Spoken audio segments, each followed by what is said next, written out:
네, 첫 번째 문제는 서술형입니다. 대선 이후 개인 투자자들의 코스피 매도세가 이어지고 있는데 오늘 4거래일 만에 연기금의 매수세가 유입이 되면서 코스피의 경우에는 장중 상승폭을 더 키우기도 했었죠. 일단 지금 상황에서는 신용잔고 금액을 좀 봐야겠습니다. 지난 10일의 경우에는 신용잔고 금액 18조 5천억 원을 집계했다라는 이야기가 있는데요. 과거에 코스피가 2,900선을 돌파했을 때는 그 위로 20조까지 올라가는 모습이었습니다. 그러니까 지금까지는 해외로 나가 있는 개인 투자자들의 자금 아직 들어오지 않았다라는 건데요. 증권업계에서는 코스피가 3,000포인트를 달성할 경우 빠르게 자금 빠져나갔던 부분 회복될 가능성이 크다라고 이야기를 하고 있습니다. 지금 과거 2021년에는 3,000포인트 돌파를 하면서 신용잔고가 25조 원까지 증가를 했는데요. 그렇다면 현재 구간에서 개인 투자자들이 투자 비중을 얼마나 늘리는 게 적합할까요? 이 부분을 적어주시면 됩니다. 두 분 먼저 하트를 크게 그려주시면 되고요. 오늘도 색칠을 해서 알맞게 또 채워주시면 되는데요. 이 채워주심과 함께 비중이나 또 힌트 다양하게 적어주시면 되니까요. 오늘도 꼼꼼하게 작성 부탁드리도록 하겠습니다. 그럼 첫 번째 주식 남녀의 선택 바로 적어주시죠. 자, 저를 포함해서 우리 시청자분들 모두 다 이제 개인 투자자가 될 텐데 개인 투자자들이 시장에서 이기는 것이 좀처럼 쉽지가 않습니다. 자, 지금 2,700, 2,800, 2,900을 넘어서 3,000을 달려가고 있는 이 상황에서도 과연 우리 개인 투자자들이 모두가 웃고 있냐라고 본다 그러면 아마 꼭 그렇지는 않을 수도 있다. 이런 우려가 되는데 물려있는 종목들 본전 오면은 파는 경우들도 있을 거고요. 남들 잘 가는 종목들 그저 지켜만 보고 있는 경우들도 있을 것 같습니다. 자, 이제 정말 3,000을 목전에 두고 있는 그런 상황인데 과연 이 타이밍에서는 우리가 비중을 조금 늘려봐도 될지 개인 투자자들은 어떤 전략을 짜면 좋을지 두 분이 하트에 색칠로 표현을 해 주신다고 합니다. 자, 두 분의 답변을 만나보겠습니다. 이거를 어떻게 해석을 해야 할지 모르겠네요. 이슬이 대표님은 무언가 반반을 색칠을 해주셨고 송율 매니저는 저 색칠한 부분이 따지면 한 5% 정도밖에 안 될 것 같은데 개인 투자자들한테 뭔가 좀 말리는 얘기를 해주고 싶으실지 궁금합니다. 자, 이슬이 대표님, 이 반반 다른 색깔로 색칠해 주신 건 어떤 의미입니까? 우선은 저는 좀 지금 우리 그 시청자 여러분들이 어떤 포지션을 가지고 있냐에 따라서 조금 다른데요. 만약에 이제 보유를 하고 계시는 분들은 어느 정도는 지금 우리가 기대감으로 시장이 좀 많이 올랐죠. 그리고 이제 조정 없이 올랐기 때문에 이게 기술적으로도 상당히 언제 이제 쏟아져도 이상하지가 않은 자리입니다.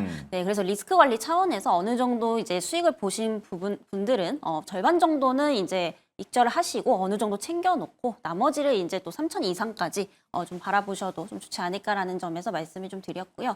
이 근거에 대해서 조금 간략하게 말씀을 드리자면 최근에 이제 그 V코스피라고 하죠. 코스피 변동성 지수가 이번 주 월요일 대비해서 3거래일 연속 계속해서 좀 줄어들고 있습니다. 그래서 그만큼 우리가 이제 시장 좋은 거 알죠. 대선 효과도 있는 건 알겠지만은 그에 대한 어떤 민감성에 대한 부분들이 시장이 굉장히 좀 많이 줄어들었다라고 좀 보고 있기 때문에 지금은 어느 정도 그래도 우리가 쉽게 얘기해서 완전빵이라고 하죠. 그래서 안전하게 조금 절반 정도는 이제 챙겨가시는 이런 전략들을 좀 말씀드려보도록 하겠습니다. 네, 그러면 반대로 또 현금 비중이 조금 있는 분들, 그런 분들은 어떻게 대응하면 되는 겁니까?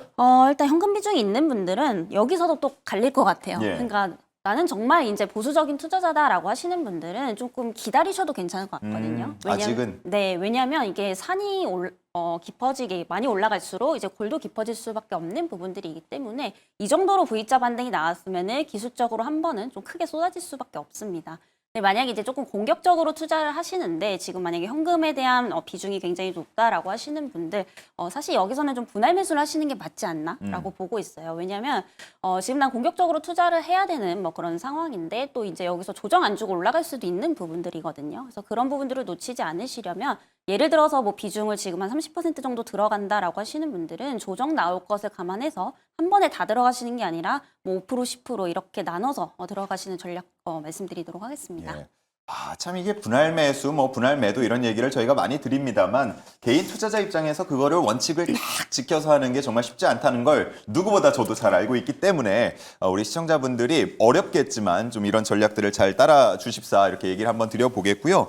우리 송율 매니저님 앞서서 그림 그려주셨을 때 하트에 거의 색칠을 안 했다라고 볼 수도 있을 것 같은데 일단은 그 이유가 궁금해요.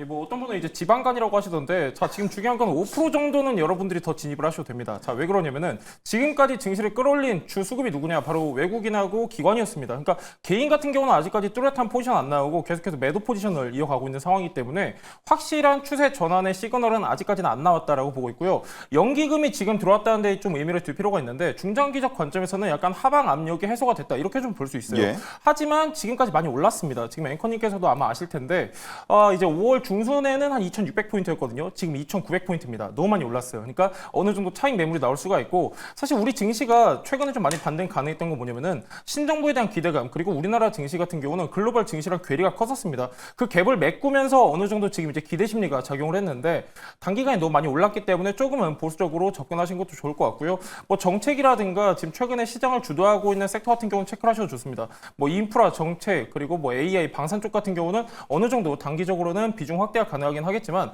전체적인 뷰를 봤을 때는 5% 정도만 좀 여러분들이 추가적으로 활용하시는 게 좋을 것 같습니다. 예, 저희가 뭐 준비한 자료가 하나 있는데 B2와 관련된 자료를 한번 좀 띄워주시면 좋을 것 같아요.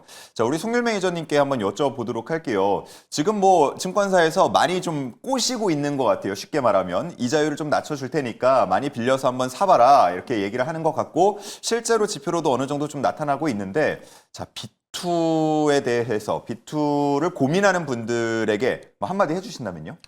이거 매운맛으로 해야 되는데 원래는 방송이니까요, 여러분들. 조금만 자제하시면 좋을 것 같습니다. 지금 신용장구가 많이 늘었어요. 실제로 많이 늘었고, 지금 이제 증권사에서 이 이자율을 낮춘다는 내용은 어떤 내용이냐면은, 지금 최근에 계속해서 우리나라 같은 경우도 금리에 대한 조정이 나타났는데, 이거를 사실상 증권사에서 뒤늦게 이제 적용을 시킨 겁니다. 그래서 지금 이제 막 인하를 하고 있는 시점인 거고, 여러 가지 요인이 있는데, 그 중에 하나는 뭐냐면은, 일단은 고객 확보에 대한 목적이 있습니다. 그래서 저는 지금 시점에서는 조금 더 여러분들이 보수적으로 접근하시면 좋을 것 같고요. 진짜 이거 차익 매물 나올 수가 있습니다. 자, 연초에 보면요, 미국 증시 굉장히 좋았었는데, 그때 이제 워렌 버핏 형님이 이런 말 했습니다. 지금이 가장 위험하고 고점이다라고 했는데 맞아 떨어졌죠. 그래서 영원한 상승은 없다, 이렇게 좀 보고 있기 때문에 조금 더 여러분들이 조심성 있게 지켜보시면 좋을 것 같습니다. 네, 어떻게 보면 두 분께서 어느 정도 공통된 분석을 내어주신 것 같다, 이렇게 느껴지기도 하는데, 지금 채팅창 통해서 두 분 너무 닮았어요, 이런 반응도 있네요. 이슬이 대표님.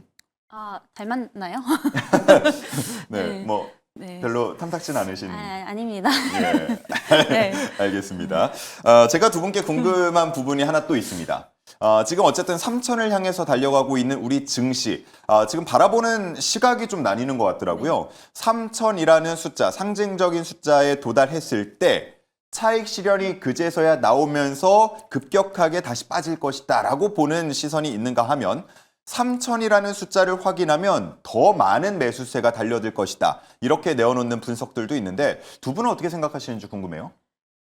이 대표님. 저부터인가요? 예. 3천에 대한 부분들 이제 저는 단기적으로는 충분히 조금 가능하지 않을까라고 좀 보고 있고요. 정말 이제 눈앞에 두고 있는 상황입니다. 그래서 전체적인 어떤 수급의 흐름들을 보게 되면은 뭐 3천 이상까지도 충분히 좀 기대를 해볼 수는 있겠습니다만, 사실 이게 단기간에 이제 뭐 3천을 뚫고 3,500, 4천까지 가기에는 조금 무리가 있지 않을까라고 좀 보고 있는 상황이에요.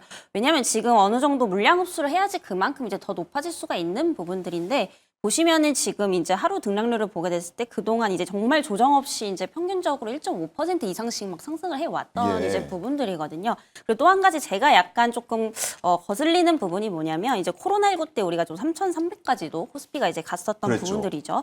근데 지금 보면은 이제 어쨌든 3,300을 우리가 한 번도 뚫어본 적이 없는 상황입니다. 그래서 결국에 이 얘기는 뭐냐면, 여기가 장기적인 이제 매물대다라고 좀 보고 있어서 3,300까지는 단기적으로는 3천까지, 3,300에서 3천까지는 범위적으로 이제 갈 수는 있겠다라고 보고는 있는 상황이지만, 그 이상까지는 다소 이제 시간이 굉장히 좀 오래 걸리지 않을까라고 보고 있고요. 그를 이제 뭐 3,500 이상까지도 이제 보려면은 결국에 이제 상법 개정이 좀 빠르게 이루어져야지 가능하다라고 보고 있어서, 이 법이라는 게 사실상 뭐 하루 이틀 만에 되는 거는 또 아니거든요. 그래서 거기까지는 굉장히 좀 오랜 시간이 걸리지 않을까라고 보고 있는 상황입니다. 예, 참 이게 지수 차트가 아니고 무슨 개별 종목 차트 보는 것 같은 그런 기분도 들 정도인데, 송윤 매니저님, 네. 지수 코스피가 3천을 찍는다고 가정을 했을 때 그 이후의 방향성은 어떻게 보십니까? 예, 일단 저는 어느 정도 조정을 거치고 다시 한번 재상승이 가능하다라고 보고 있는데요. 자, 여러분들도 아시다시피 오늘 같은 경우는 남북 경협주도에 많이 움직였습니다. 지금 이제 확성기가 양측에서 조금 이제 소강 상태 접어들었다, 이런 내용이 나왔는데요. 자, 중요한 건 뭐냐면 이제 남북과의 관계를 좀 주목할 필요가 있습니다. 이걸 우리가 단순히 정치적으로 볼 게 아니라 약간 투자자 관점에서 본다라고 하면은 앞전에 우리나라랑 북한이랑 이제 관계가 안 좋았을 때 가장 먼저 이제 매도세 포지션을 띄는 게 바로 외국인 수급이었습니다. 근데 지금같이 이렇게 다시 한번 모두 분위기가 조성이 될 시점에는 외국인의 수급세를 다시 한번 우리가 기대를 해볼 수가 있기 때문에 저는 3천이 달성을 한다라고 가정을 한다라고 하면은 어느 정도 차익 매물이 나오고 조정을 받고 다시 한번 재상승할 수 있는 근거가 될 수 있다 이렇게 좀 보고 있고요. 상법 개정에 대한 기대감도 남아있기 때문에 저는 3천 이후에도 좀 어느 정도 기대해 볼 수 있을 것 같습니다. 네, 좋습니다. 일단 3천이라는 상징적인 숫자를 찍었을 때 브레이크 없이 계속 달려가는 모습보다는 차익 실현을 일단은 한번 실현을 하지 않을까, 그런 게 이제 두 분의 공통적인 관점이었습니다.